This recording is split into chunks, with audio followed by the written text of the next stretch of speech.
Why wouldn't you brag about this all the time? Because Lou does cool stuff all the time and he doesn't have to flex about it. I don't feel like I know where I'm at. I don't feel like I know. This is too much, man. Yeah. Arc 3 was incredible. I can't believe all of that took place over the course of 2 days. It was so intense and so good. I think my first question is actually sort of like connected to Worlds Beyond Number, but also a little bit sidestepped.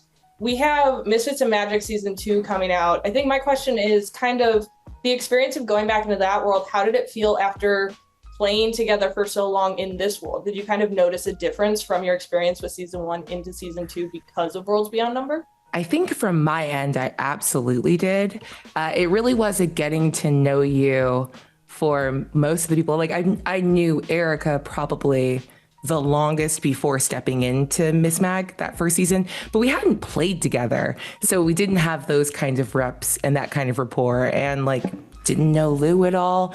Brennan, we had played together once half a year earlier. So yeah, it was feeling the difference between then and now was just like light years of like, oh, I kind of get where these people are coming from. And now feeling a little more comfortable with everyone's wheelhouses and like the sort of models you build of your friends as players at your table, feeling more comfortable throwing more at them in this season was like, oh, just a delight. It was delicious.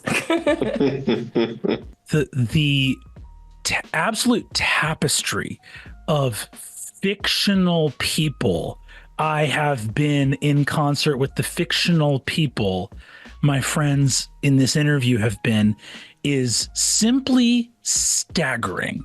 And through so many different, like even across games, like obviously, like no one here I played with for the first time in Misfits and Magic.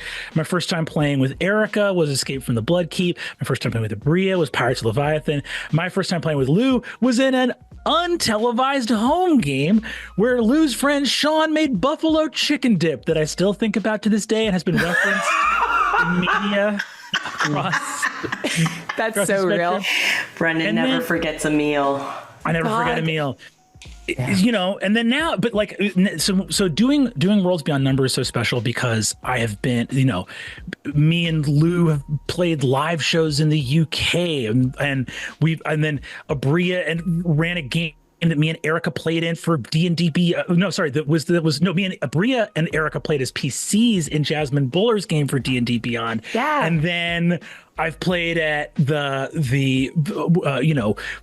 played with Aabria and Lou DMing a Critical Role. I played across from Erika in LA by Night.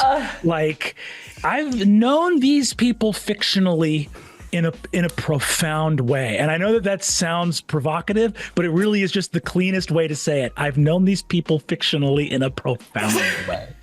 That's so beautiful, Brennan. I love that. Yeah, it's we've referred to it before as the different constellations of us.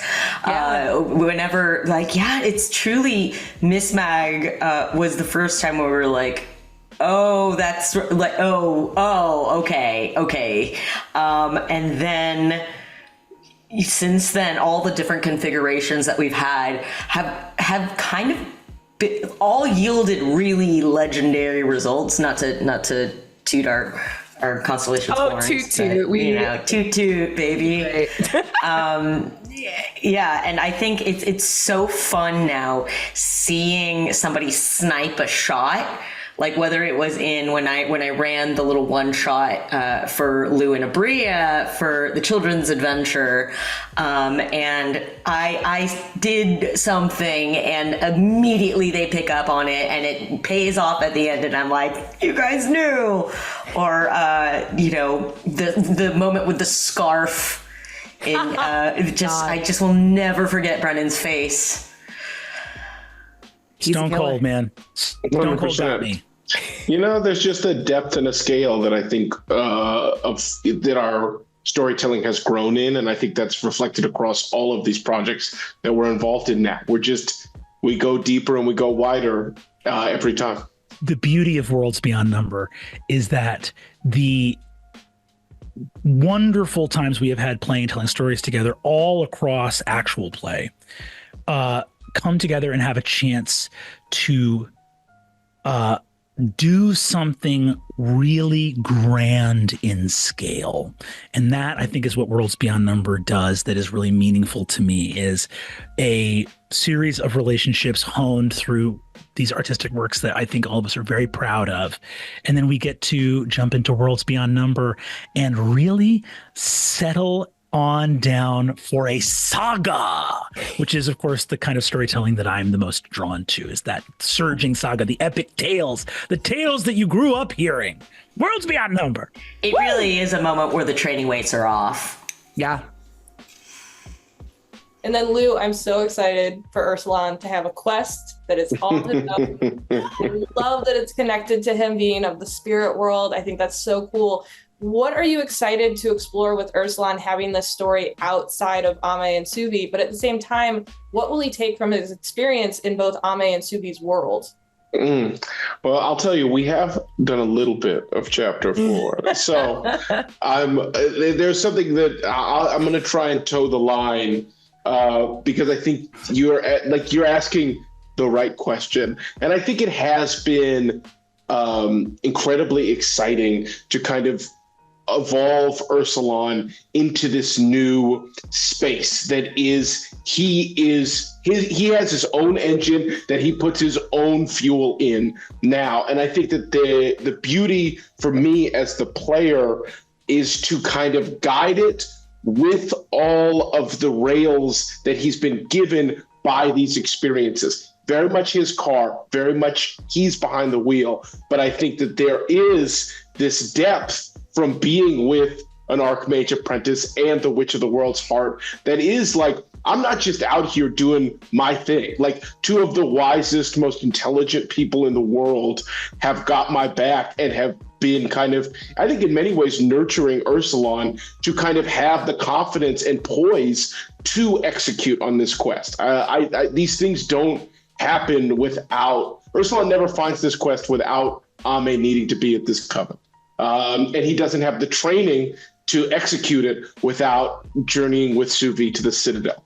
And so I think it's really, it's been very fun in chapter 4 to be kind of executing and kind of moving toward this goal with these two kind of guiding lights that have been encouraging him to kind of take these steps. And now he finally has the aim and the mission to move towards. Oh, I'm so excited. I love your performance as Eursulon. You put so much emotion into just going like, so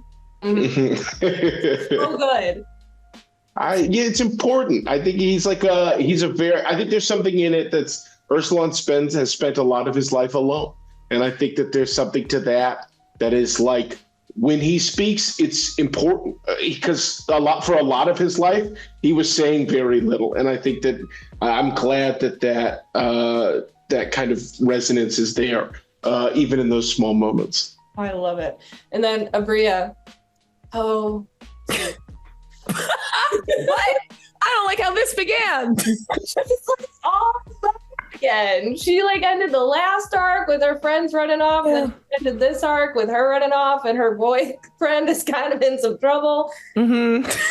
Feeling after this because her and Ame are kind of on weird terms, and like, how is she feeling after the events of the Conclave, where it may be like, yay, Ame's safe, that's great. The Citadel stuff might not be going so great on her end. Yeah, I think, oh gosh, it is very funny to have the narrative parallels of the way in which her friends fled from her in the second arc and the way in which she flees from a situation that is like equally dangerous to her. There is that like mixed bag of a win where like Suvi at the end of arc 3 has accomplished, she has that sort of like, ding, you've completed a quest. But when she goes and like checks the like quest marker, it's not filled in because of magic. And she's like, okay, I'm feeling like I got a W. Don't really understand that one yet. I've saved my friend. and in doing so, have like secured some measure of safety for the Citadel, knowing, or at least believing, because she doesn't actually know as of the time of her like leaving, but can assume that her friend has prevented unanimity with it, like from the Coven. So there is that sense of like, okay, we got the win. We took care of what we need to take care of. I have to get out of here because I have other people I need to keep safe. And I think Suvi constantly throwing herself towards people that she loves enough to like try to secure their safety is her sort of quest fever. So yeah, getting back to the ship and going, well, great, that sucked, but it's time to go back home and relax. What? He said, what? And then what? Okay, great. No breaks. Time to go soar off to the next thing, which is like what she wanted from minute one, when she was so desperate to prove herself as she was begging Steele to like be let out of her sort of old man soft cookie duties. So it's very fun to play a character that absolutely got monkey pawed minute one to be like, oh, so many adventures. I'm so tired. Okay, next one now. And it's very cool that Arc 4 is absolutely the like, be careful what you wish for. You wanted to be a full part of the like engine of action of the Citadel, and here's what that means. And watching Suvi absolutely get gut checked with the truth, or more of the truth in Umora, has been really fun. And dang, I'm just dehydrated from screaming and crying. Delightful. I love it. When you kind of had that moment where Suvi went kind of like into herself like never before, I know there was obviously the secrets that she doesn't know about agreeing to like the plans of the Citadel. Do you think there was more there that has been hidden from her though? That's very fun.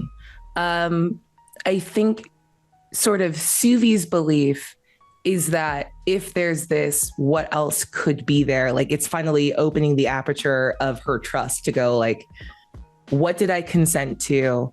And what version of me said yes before? And is this one more step down a chain of yeses, like a frog slowly boiling in a pot, like sort of consigning her will to that of the Citadel? For me personally, my hope is that that little sort of nugget of Suvi trying to use like sort of physical memory to remember this, like, I know it's not pronounced Gaius, it's like Geesh, but it's less fun to say that. So her trying to physically remember it as a little trigger of like, if this is a thing that has happened to her, that is happening to her, hopefully her body begins to remember the things that she like isn't allowing her mind to remember. So I don't know. You have to ask Brennan. Yeah, but I don't think Brennan will tell me. I'm Fort Knox, baby. You're not getting anything out of me. Ask me a question about what's coming up in chapter 4, Kaylin, and you'll see what happens. Well, I'm not gonna do it now. I'm gonna sneak it in. You have to. Okay. Erika, I love that we got to see Ame among the other witches, and she grows this like. It's so funny watching Ame be like very wise about certain aspects and not super intelligent about certain aspects, where it's like, I'm just going to tell you this thing. And Suvi's like, no, that's secret for a reason. Use that later. Can you talk about kind of playing those aspects and then really like hitting home with it in the final moments of this is why you shouldn't kill me? It's so funny because Ame was originally created as a tricksy character, and her familiar is a fox. So there was always this idea that and we see it a lot in the children's adventure, but I think we've had to see Ame as like a very responsible role up until this point in the main campaign.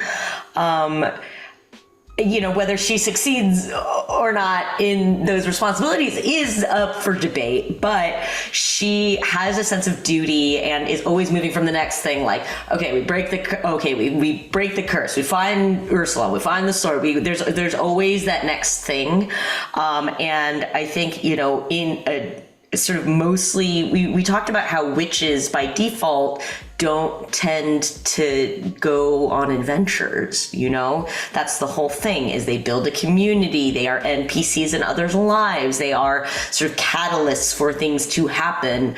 And so in this arc, it was interesting to see Ame really like take all the things that she has learned thus far and that tricksiness that was originally, that was always there, and kind of synergize it to become to save her life, and to escape with some very powerful artifacts and their lives intact.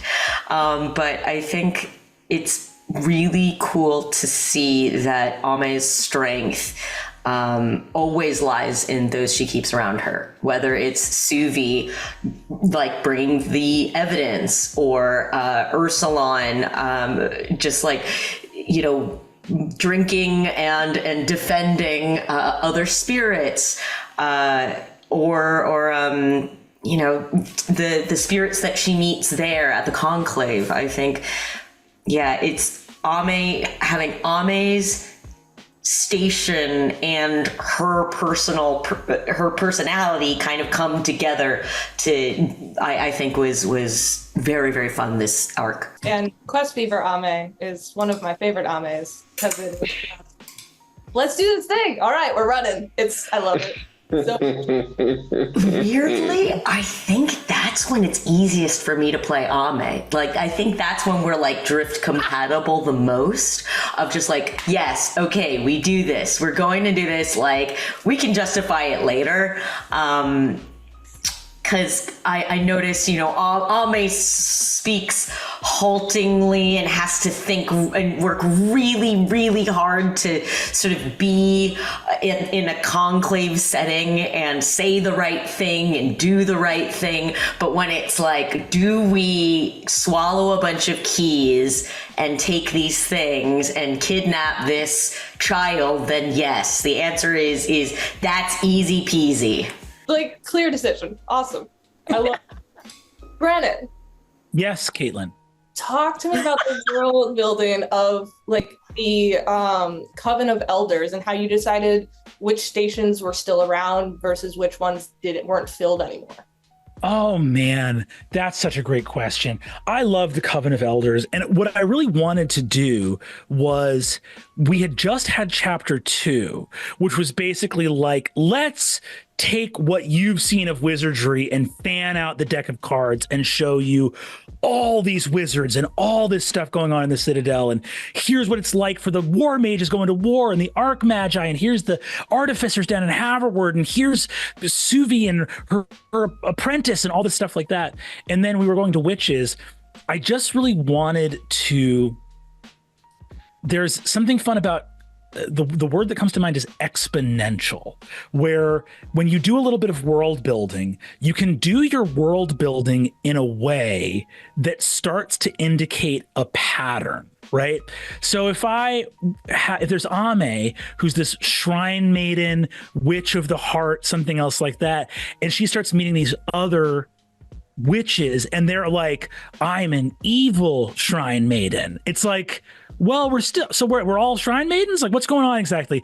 You can go really wide with it. And it was the idea too of coming to a council of people that speak on the nature of witchcraft, which is like the magic that bridges between the human world and between Umora and the spirit, and wanting to show, like, in the same way that our tendency is to be humanocentric and to really center human needs and wants.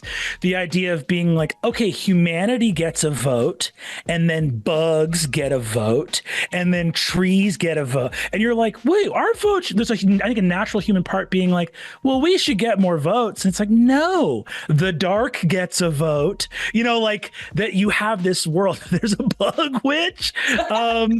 This is very important to me, Brennan. No. Like, Bug witch sounds like a camp tradition. The last kid to get back to the bug house has to eat a bug witch.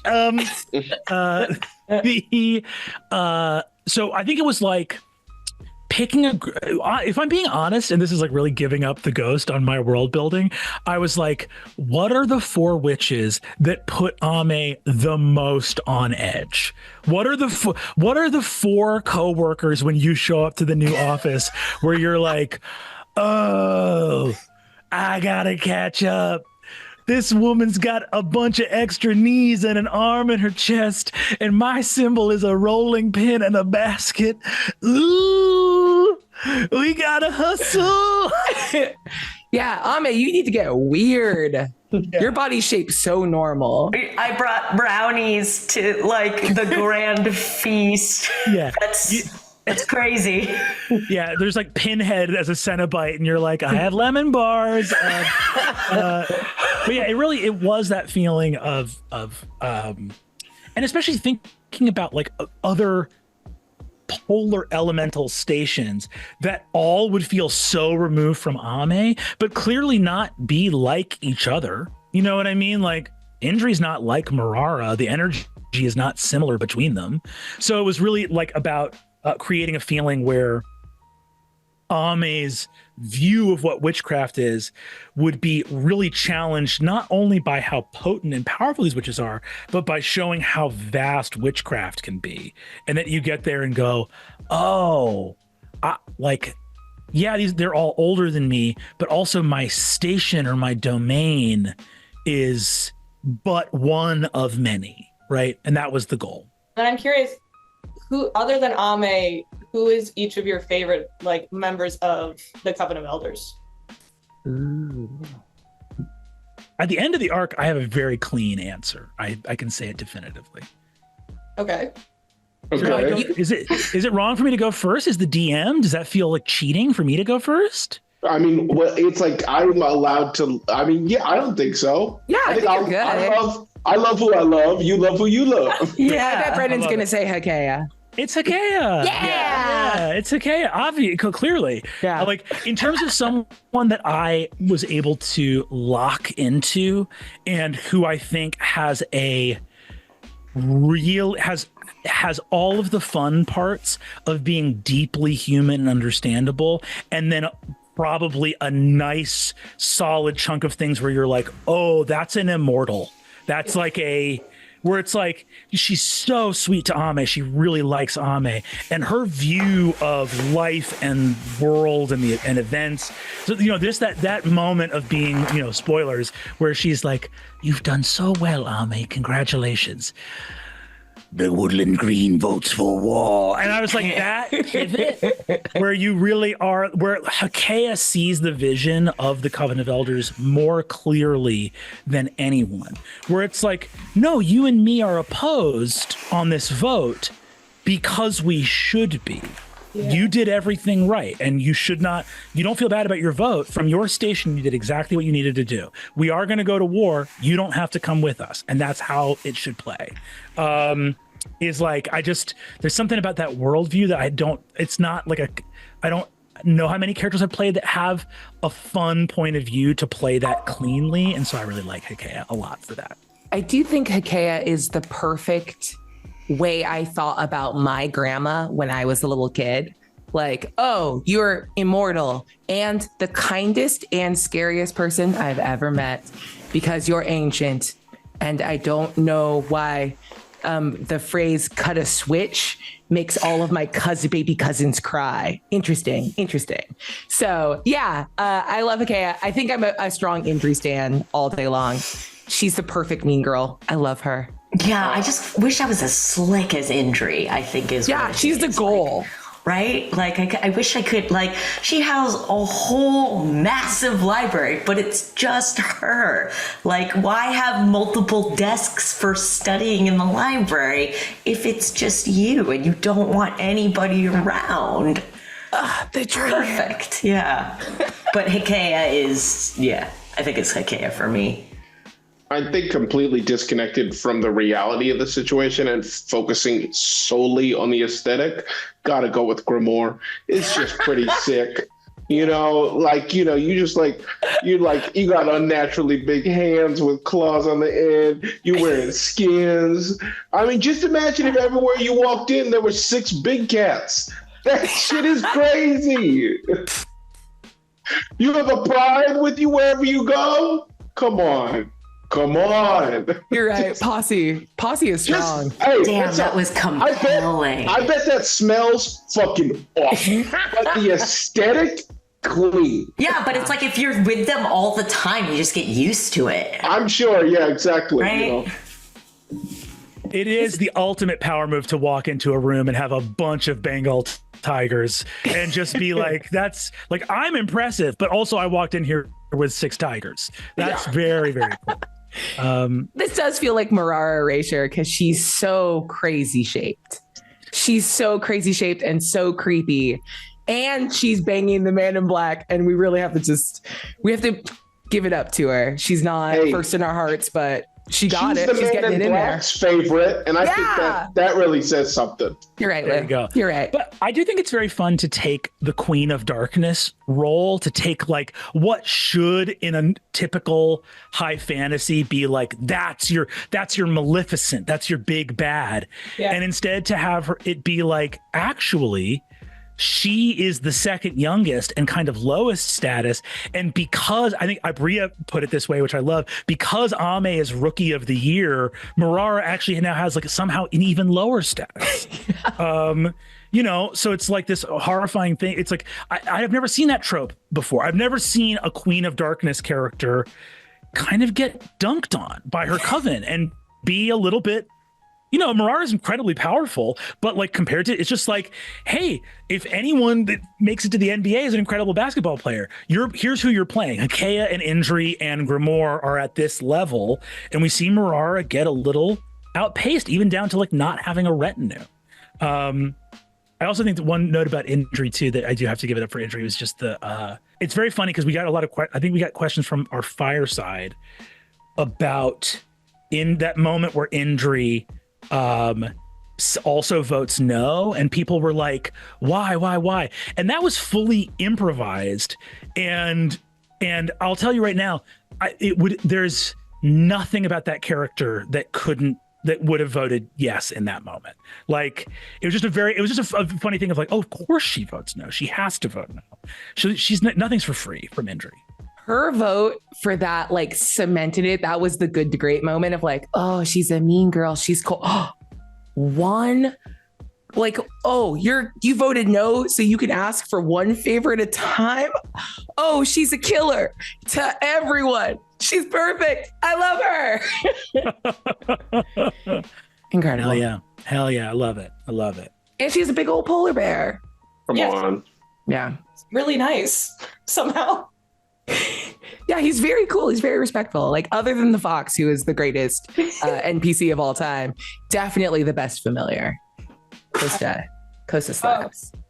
One of the things I think is really interesting is you have Suvi, who kind of has that like cognitive dissonance about the like her home, where it's like, hey, they're maybe not doing such great stuff. She's like, no, that can't be true. I don't believe you. And then we have Eursulon now kind of with like feeling a little bit more sympathy for the man in black and what he's about. What is it like to kind of play with those emotions of, I know that where I come from is an enemy of my friend, but I'm not going to lose either of them? Lou, this is all you. Is it? Come in and sweet. No, of course. What'd I say? I'd say it's a really fun space to be in, because I do think there's something, even just as the player, that's very enticing about being like, I get to have scenes with the bad guys, and we're kind of like homies. Like, you know, we kind of talk about sports and stuff, and then when you guys talk about them, it's like, oh, we're so scared, and I'm like, I don't know, we're kind of cool. But I think as Eursulon, I think there's something really profound in his relationship with the Man in Black. I think in part because Brennan does this very incredible thing, which is when I built the character Eursulon and I was thinking about his journey, I think there was this part of me that in his kind of, in the time when he was desperate to get back home and thought like fondly about returning to the spirit world, there was this familiar attachment to the idea of those who were there and him being away from that home, being outside of the house, and those people being his brothers and his sisters. And then to meet Arima and be like, sister, and it's like, you don't know me like that. But then to meet the Man in Black, who's so excitedly and warmly gives Eursulon this feeling of familiarity that he longed for. And I think that as the story grows, as Eursulon moves forward, develops, evolves, I think in a lot of ways, Eursulon is very comfortable in that space of being like as long as it's not on, it's okay. Like, you haven't made another move since we met. Once you make a move, it's over. But I think that's something I think I really wanted to play with in Eursulon's kind of not being a spirit, or excuse me, being a spirit and not being a human, which is that Eursulon is very present, and Eursulon doesn't hold grudges. He doesn't hold on to like past interactions with people in some like intense way that he's like, what? I know that he did that. And so every time I see him, I'm always holding that. There's this kind of like, with the Man in Black, that time is that time. And with his friends, that time is something completely separate. And I think the exciting part in the surging saga-ness of this story is that we are slowly encroaching on 1 year later when those two times must interact. A crossroads, if you will. Huh. Fun. I do think there's something really cool and fun in the parallel between Eursulon's interactions with the Man in Black and Suvi's like understanding of the Citadel through the context of like the way her friends saw it during their time there. That idea of like Eursulon is treated with nothing but like respect and agency from the Man in Black, while he very nakedly is like, yeah, your friends are gonna die. And that's simply true. And Eursulon can kind of hold in his heart like the difference in someone who actually like honors and valorizes like his identity, and like will eventually, we'll see, reckon with like what that means for like the people he cares about. And I think that is also very true for Suvi on the other end. I will push back a little bit on the like cognitive dissonance of like fully no, like it's not that Suvi fully no sells any problems with the Citadel. It's that her burden of proof is exceptionally high given this is all she's ever known. So like the time it takes to like sit with and sit in like the things that she's like learning or beginning to see like creeping through the world, like the cracks in her understanding of the Citadel, like still she's unfortunately it still holds water, that it's like, if that's true, I've never been treated with anything other than like respect and encouragement and support from this place. So like sitting in some of those parallel vibes are really fun. And I think that's like been a very cool needle that Brennan's threaded across the board, even down to Ame and the Coven. Hers is a fun reverse of like knowing what the Coven should be, a sisterhood. We all call each other sisters, but like, also, no, but also Ame is like, I had to walk up with a 5-paragraph essay about why they shouldn't kill me. Dear sisters, don't murder me, like, is a very fun thing of like how you are treated by your in-group versus what your in-group thinks of the rest of the world and the rest of the space. It's a really cool thing that like Brennan has put on the board, and I'm so excited to see how it develops for all three of us. That's really nice. I think it's really nice. I think that there's something to give context to every character, and also talk about the nature of true fantasy and mythic storytelling, which is that you create shapes that are not analogous to the real world. Like magic at a certain point is just magic. It is just this works in a way that it doesn't work in our world. And I think what's incredible is how the characters all react to institutions, and they have to react to them differently. Suvi comes from a world that is the most centered in Umora, not a bridge. Wizards miraculously, against all odds, with no permission and no support or help, people that were just destined to not be able to touch the spirit, found a way to touch it and built a language and a learning and an understanding around it. And so their attachment to institution is that the institution is far greater than any constituent part of the institution. For better and for worse, that devotion, the idea of a great cause and a great project, but also the degree to which that great cause and that great project can mean, the Steel saying to Suvi, nothing you have is yours and nothing I have is mine, right? And then you go all the way to the other side, which is the world of spirits, which for better or for worse is so mythic and supernal. It is institutionless. Naram flattens a plane of witchfire and 100 soldiers that are in it by himself. Why would he need to be part of a fraternal organization? The spirit world has no need for institution. And so when the man in black is talking to Eursulon, he's coming from this divine world of like the single-souled thing, the thing of unique essence, carries within it a potency so great that it need rely on nothing. So to recognize the brotherhood I share with Eursulon is an obvious course of action, because we are each unto ourselves an entire divine truth.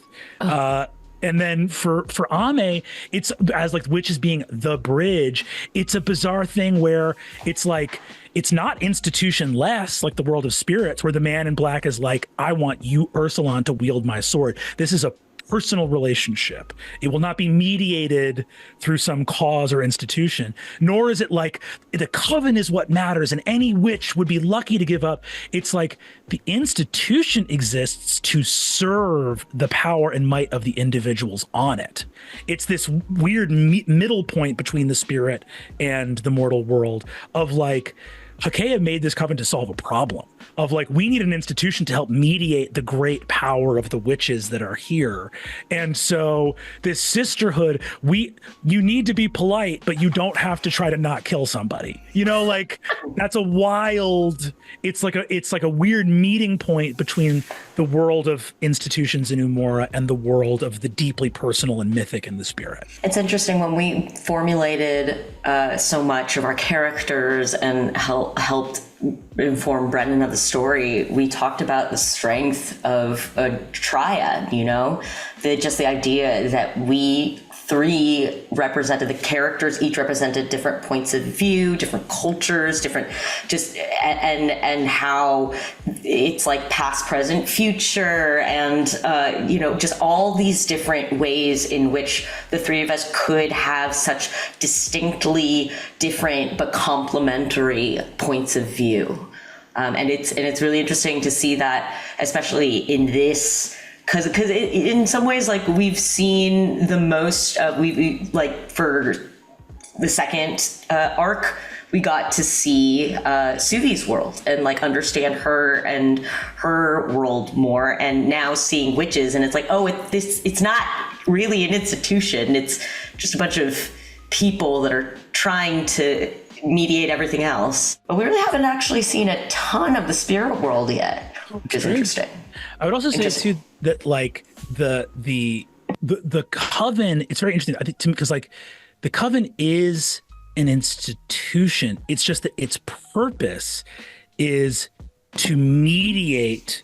It's not a governing body. Yeah, it's like they have no authority outside of themselves, really. It's almost like it's an institution in the way that like a contract or an agreement is an institution. It's like we would all be big fucking deals without this, and the Coven exists to mediate that big dealness.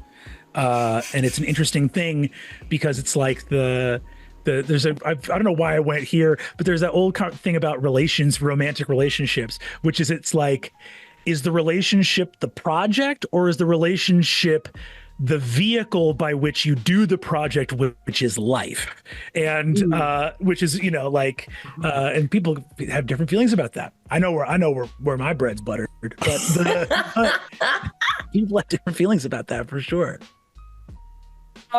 Brennan, you know I love stories that are like with characters that are outside of humanity, because we have to try and look at them outside the lens of humanity that we have within ourselves. However, I want to talk on the flip side. Can you talk a little bit about shedding light on humanity within the world of Umora outside of the Empire? Yes. Well, we saw a little bit of that in this chapter. We saw Tefmet from the Free Roads, right?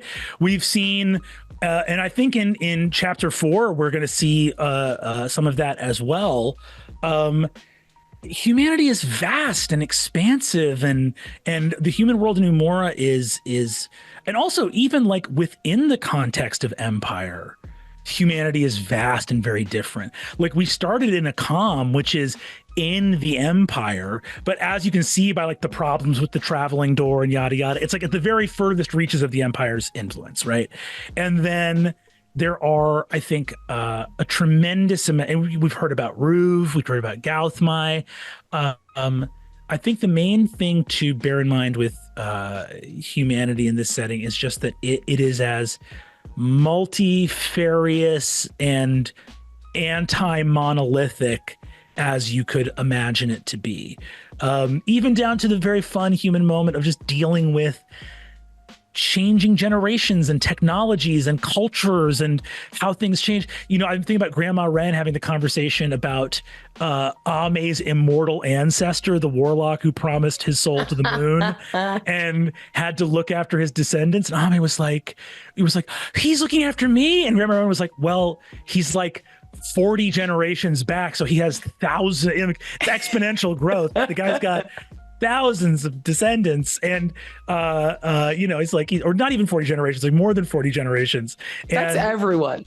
That's everyone, right? It's like everybody, like half the world's descended from this guy. He's so old. And then Ame says something like, wait, I'm related to everybody? And Grandma Wren says, that's how our species works. And it's like that, okay. To me, that's like one of my favorite pieces of how the fantasy folklore fairy tale world building in Umora does touch the deeply like logistical and human, and us telling a story with all of our modern, 2024 understandings of the world, to have those little moments of like, yes, Ame, you're related to everybody. Yes, we are a common species. Yes, for sure. And at that moment, Ame understood that her in-group was everyone. Witch of the world's heart. There you go. Oh, no. Also, counting as a win, he commented on Arc 4. Because he said, God damn it. Got him. He's good. Got him. Love it. I told you I'd be tricky. No. Erika, I'm so excited to hear the one shot where you get to DM again and go back to the time of the children's adventure. So are you going to be DMing and playing Ame at the same time? So I think I can tell you a little tidbit about it. So yes, I play Ame essentially as an NPC, and it's with Tiny Suvi and Tiny Eursulon, and it was very fun because then I played other characters, and I truly don't know how Brennan keeps it all straight in his head in Umora. Every DM is this is what it's like having voices in your head, right? Like you have to shift completely to a whole different point of view, and I think that's really, really difficult. But having Ame as sort of a guide to and it's so nice too, is that like we are so familiar with our characters at this point that it was a lot easier to just slip in and out, of the Kid Ame voice and mindset to play other characters, and it's whimsical as hell. I will say, and it is I had a lot of fun with setting it up because it's, Halloweeny, but also has a lot of influence from sort of, because obviously the kids were only together for the summer. So how do you make a celebration, a spooky celebration in the summer? And that's something that you'll hopefully see and be delighted by. I have no doubt that I'll be delighted by it. Brennan, what can you tease about the other interlude one shot that we're going to get? Okay, well, I will say that I posted on my Instagram a little while back a photo, from our last camp, and there's one of Lou Blair Witching in the corner. No, it's Aabria. Oh, Aabria was Blair Witching in the corner, and Lou was doing the 1,000-yard stare. That was it. That's from The Clearing. I'll tell you what. This is all I'll say. This ain't no 12 Brooks, okay? I miss 12 Brooks. Strap in. Whenever Brennan says strap in, you have to believe it. Yeah. You have to believe it. Yeah. Oh, chill. Squishing noises. Yes. I'm not looking forward to that. Squelchy noises, that's going to freak me out. I'm very sure of it. Well. Cool. And then I want to ask, how excited are you to have the train come into play at some point? We all screamed. A train! You don't understand how much I love a locomotive in a narrative. It's just the romance of the rails for me. You can't say it like that. We exist in 2024. Romance of the rails. The pumping arteries of this great country of Umora. It definitely felt like the exact thing you drop to take a group that now is like so settled into what we know Umora to be, and then go like, hey, look at me, trains now. And we're like, oh my God, this world can be anything. It was just that beautiful moment of like feeling like a kid at Christmas because the gift of what trains can be and what, God, that ticket, hiding it in your papers to hear a stop that only you can hear. Like that is just everything that like the fantasy you read as a child, like that's the promise of the premise. And for people who grew up with fantasy and wanting and longing for all of those things, this was a direct, like, I'm going to reach into your heart and go like, you're still going to feel this way, even as an adult, even damn near 80 years old. Like I feel most days, like you will hear something like that and be goddamn delighted. And it was just such a beautiful feeling at the table in that little cute little room. Also, extra context layered on top of that is that all of us live in Los Angeles, and public transportation is not a thing that you do easily or well here in this city. And so even just that part is like the idea of a working locomotive is exciting. Is it efficient? Yeah, here's how special trains are. There's a place in Griffith Park called Train Town. I love Tiny Train Town! You don't understand. You don't understand. Every year I do the Tiny Train to Ghost Town whenever it's around, or the Tiny Train to Christmas Town. Yes. The tiny train, there you go.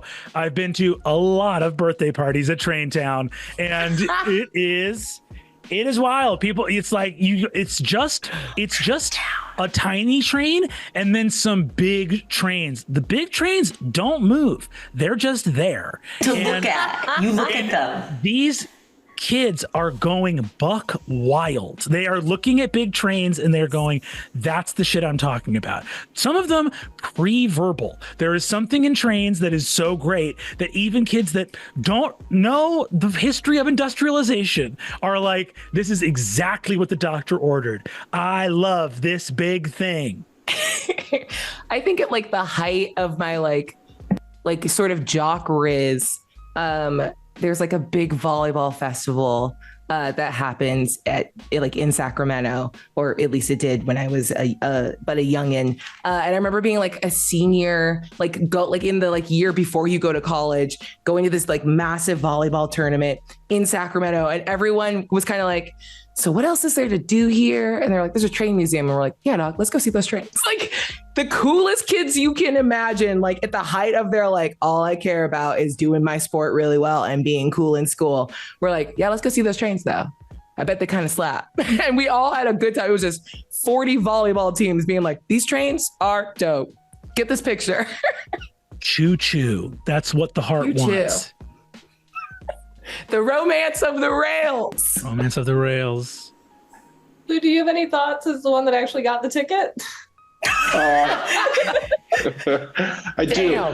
I think for me, it's more tied kind of thematically to the story. I think there's something really amazing about this Rubik's Cube that we're looking, or this cube that we're looking at, of the narrative of Miyazaki and American folklore. And as we turn it over again and again and continue to explore new sides of it, I think that is a fun moment where we've been looking at two sides of the cube and are like, okay, I know these, and there's still so much more to explore there. That's and another side, and that kind of excitement and energy of there's still so much more in this space and in our inspiration to explore and bring into this world. And I'm sure Brennan's got 1,000 more tricks up his sleeve. You better. Brennan's actually trains was it. That was it. I love if it's Lou's more trains, that I could be on board for that. Choo choo. I think I just really love Lou kicking that answer off with, yeah, I loved it for its connection to the story. I guess I'm not just sort of freaking out about trains. He's a different kind of neurodivergent than us. I spent a lot of time on trains. I've taken multiple cross-country train trips. I enjoy trains. What? Wait, yeah, what? I've done Lou loves trains the most. I've lived on trains multiple times in my life, but this wasn't you being I don't get why these guys are so into trains. This is more we're talking about getting Trader Joe's boxed wine and you're a sommelier. Yeah, of course. Yeah, I've slept in sleeper cars. I've befriended waiters in dining cars, made friends with men in cafes, explored the Southwest on board the Southwestern Chief. I've taken the train from America. I've taken the train from Los Angeles to Chicago. Me too. 4 times. So Lou isn't new to this. He's true to this. He's the realist fan. I'm not new to this. I'm true to this. Did you do the glass ceilinged one? Yeah, of course. The viewing car. Do I even know you? When was this going to come out? I don't know. Man, I took a train from Los Angeles to Boston to go to college and a train from Boston to Los Angeles to come home. It's amazing. Why wouldn't you brag about this all the time? Because Lou does cool stuff all the time and he doesn't have to flex about it. I don't feel like I know where I'm at. I don't feel like I know. This is too much, man. Yeah. You big revelation. I love trains. Yeah, you were letting us blather on like a couple of fucking dilettantes. Hey, Traintown is sick. Traintown is sick. I got nothing but love for Traintown. Fucking Captain Choo Choo over here holding out on us. God damn it. That's what they called me. Thank you so much for coming to this press conference here, Caitlin. That's what broke everyone here, is Lou just being like, yeah, I ride trains a lot. But that's the thing is, Lou, look, if you had not called Lou out, Lou might not have participated in that topic. It would be like us being like, it would be like, yeah, oh, I saw like macaques at the zoo. I went to a zoo that had chimpanzees. That was crazy. And then we're about to move on. And then Caitlin's like, Lou, have you ever seen primates at the zoo? And Lou's like, I'm Jane Goodall. Like, you're like, you weren't gonna jump in. You weren't gonna jump in when you guys were hype on trains. I wouldn't let you ride the romance of the rails. You know. God, The thought that we could have missed that. The thought that we could have breathed. We sat next to each other for 11 episodes of Misfits and Magic recently, and this did not come up. We could have been talking about trains the entire time. I'm so mad. Every time I have a conversation with Lou, I learn something new and delightful. It's so good. 1,000 tricks. Unbelievable. So much. Brennan, I love the fox with all my heart. Thank you. We're about to find out that Lou raises foxes professionally. Continue. Stop, dude. Sorry, here, come with me. I love the fox so much. Nice try. You have to have a special license for those. And I know. You I think Lou know. doesn't have that license? I've applied. It just hasn't gone through. Do you know that when you raise foxes in captivity, their eyes get bigger and their noses get shorter? That's true.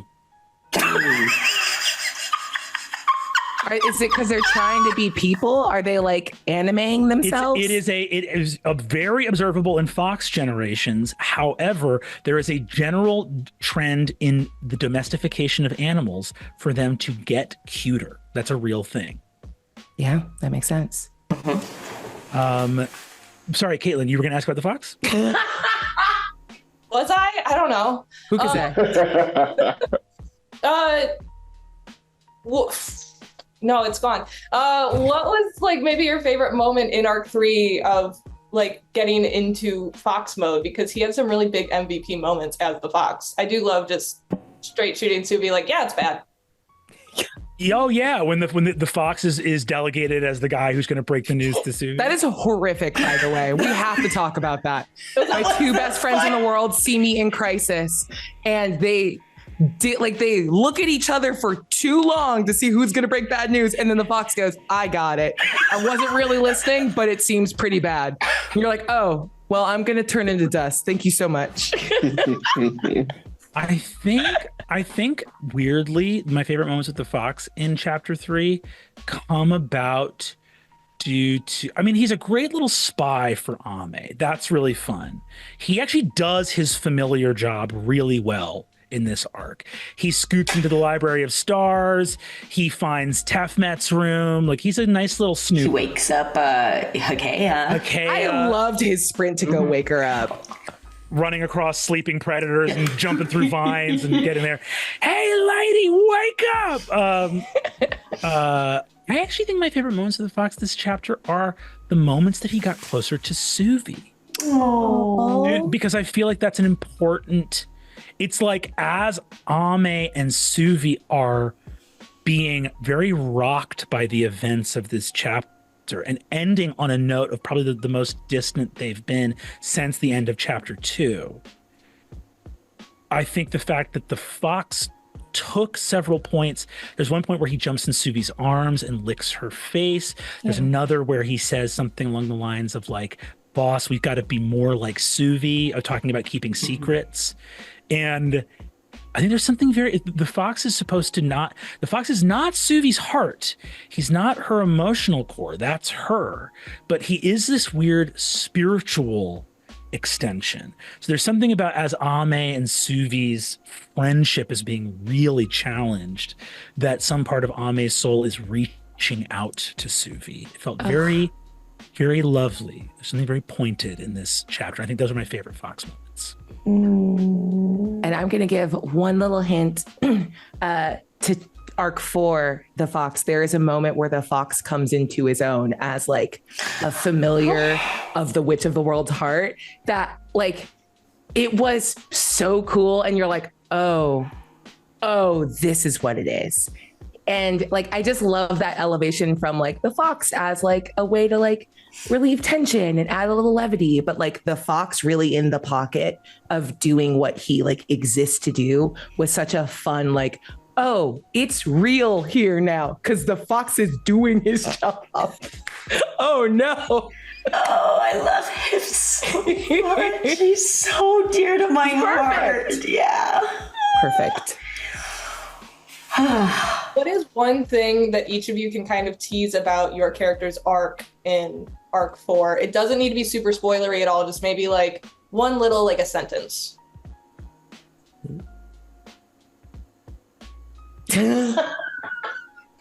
I love a pause. Ignore Brennan.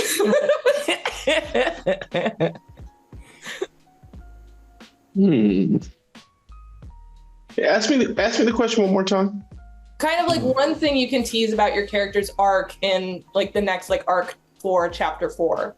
I am searching for wording. I know the vibe of what I want to say. I'm just trying desperately to learn how to be pithy. Someone else go first.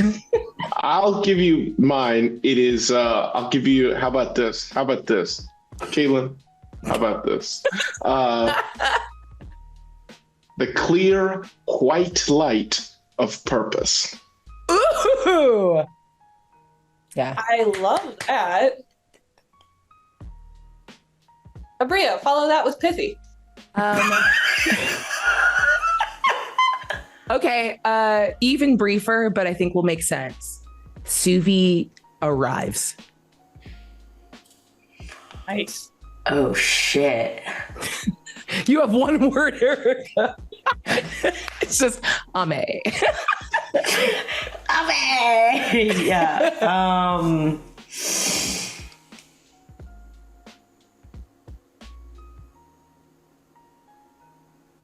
God, that's hard. Also say chapter 4 is not done yet. I know, that's the thing, is I don't know what's gonna happen. I don't know. My answer can change. It's a very funny question to ask Erika for where All we right, are in the I'm campaign gonna right give Erika now. a different question. I'm going to give Erika a different question. Wait, that's not fair. It's my interview. I'm Okay, fair. You can do what you want, Caitlin. Go ahead. I know that will come back to bite me, but we do Misfits of Magic. I don't care. Erika, can you talk to me a little bit about Ame in the aftermath of being in the world of the witches, now kind of getting out of the world of the Coven of Elders? I think in this past chapter, Ame learned a lot from her friends. I think she learned about, I think she understands the value of lying now. Yeah. And of keeping things a little closer to the vest, which is a little sad, but also good. I think we saw it in the second arc where she causes Mr. Callum to have an existential crisis because she tends to kind of put things out. She has radical honesty, which I think she has learned to use selectively after the Coven. Very cool. And then Brennan, is there anything you can tease about any of the NPCs? Your choice who? Who has the biggest dumper? Oh, Arc 4. In Arc 4, who we've met thus far? Gosh. I think we've met some new, we meet some new Tamori. And I think some of them have the biggest dumper. I know who I want it to be, but I'm not going to say anything. Me too. I know exactly who it is. Who I want it to be. You know who it is. You know who it is. That's He's all. great. Yeah. Yes. Arc 3 is so good. I'm so hyped for the one-shots. I can't wait for Arc 4. This is my favorite podcast, like, bar none. Yay, thank you. I love it so much. Thank you guys so much for taking the time to talk to me tonight. Of course. I love this show, and I love talking to all you guys. Thank you so much, Yeah. Caitlin. So mutual. A pleasure.